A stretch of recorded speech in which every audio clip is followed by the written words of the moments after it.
If the market dropped 30% tomorrow, would you be forced to sell your investments to pay your bills? Or could you ride it out spokojno, knowing your income is protected?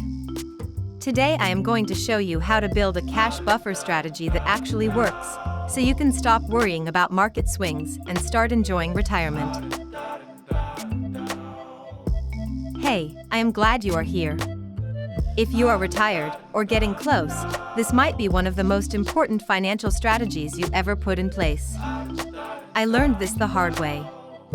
I thought I had enough cash. Then the market dropped, and suddenly I was doing math at 2 a.m. that I did not want to be doing. Let's fix that.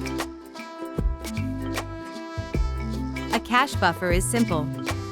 It is money you set aside to cover your living expenses so you do not have to sell investments when the market is down.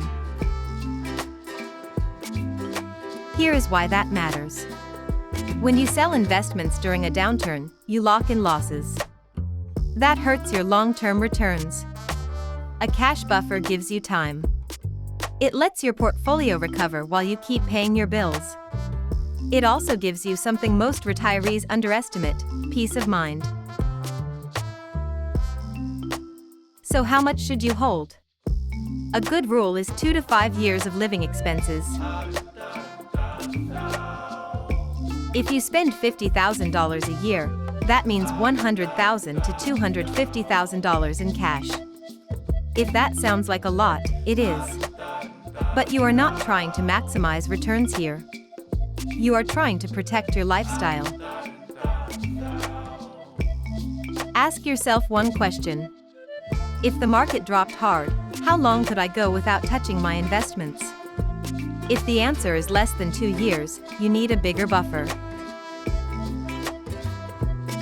Now let's talk about where to put it. Do not just leave everything in a checking account. You can structure this better. I like a simple 3-layer system. First, your checking account for monthly expenses. Second, high-yield savings or money market funds for your main reserve. Third, short-term investments like treasury bills or CDs for extended buffer. This keeps your money safe, liquid, and earning something. Here is where it all comes together. Think of your retirement money in 3 buckets. Bucket 1 is cash, your buffer. Bucket 2 is conservative investments like bonds. Bucket 3 is growth, mainly stocks. When markets are up, you take some gains from your growth bucket and refill your cash. When markets are down, you leave your investments alone and live off your cash. That is it. Simple, but powerful. A lot of people try to time the market.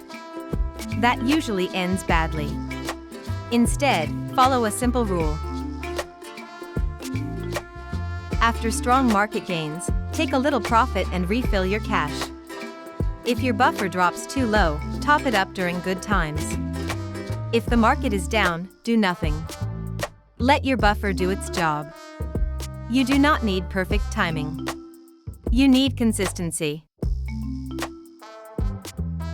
Let me save you some trouble. Do not chase higher returns with your cash buffer. It defeats the purpose. Do not ignore taxes when selling investments to refill it. Do not treat your buffer like it can never be used. That is what it is there for. And do not forget to adjust it over time as your expenses change. Let's make this real. Say you have a $1 million portfolio and need $50,000 a year. You set aside $200,000 in cash, which covers 4 years. Now the market drops 25%. Without a buffer, you are forced to sell investments at a loss. With a buffer, you live off cash and give your portfolio time to recover. That one decision can make a huge difference over time. A cash buffer is not about getting rich. It is about staying secure. It protects your income. It reduces stress. It helps you make better decisions when markets get rough. If you have not built your buffer yet, start today. Even small steps make a difference. And if you found this helpful, make sure to like the video and subscribe. I share practical strategies like this to help you make retirement simpler and a lot less stressful. See you in the next one.